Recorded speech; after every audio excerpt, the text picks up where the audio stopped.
Hey everyone, so what I'm going to show you today is some cool stuff about Google Maps. We all know Google Maps, but it is not just a, way to find out how, what the quickest way to get to the store is, or anything like that. I think it can actually be a pretty useful and more modern way to really study history, or can at least be a good tool for it. So just first thing you can do, right here we have the horrible Mercator projection, but you can always turn on and off globe view, just give you something a little more accurate.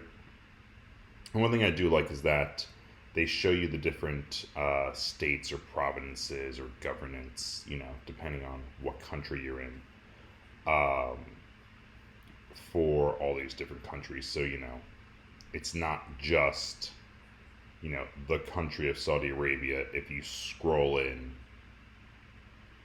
you're going to get all the different government boundaries um, when it loads. Just my computer's being very slow today. So, here you can see the border between, two different governments in Saudi Arabia. But one thing I think is incredibly useful here is if you turn on the terrain, because that I think gives you a real sense of what things are actually like on the ground. Um, for example, how does Andorra continue to survive? Well, in part, it survived for so long because it has natural land barriers of, you know, these mountains, the Pyrenees Mountains. How does Switzerland, remain neutral for 500 or so years? It's got the Swiss Alps. One cool thing that I didn't know they had until I started to really do some research on Google Maps is they also have COVID-19 info. So you can get a sense of how a country is doing with COVID, assuming they report the numbers, and how that country is trending. So it gives you a little thing right here, and this is all cases per 100,000 people. So you can see that a country like Japan is at 75.3 cases per 100,000 and it's rising, whereas Iran is only reporting 5.5 but it's also rising. Iraq 7.5 but it's falling.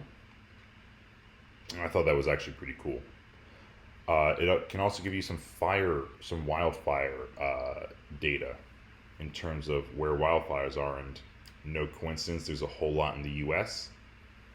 And some even in Canada, in British Columbia and Manitoba, and a couple over in Europe as well. And last thing I think is pretty cool is the satellite view. Now, this, even more than terrain, really gives you a sense of what things are like in the world.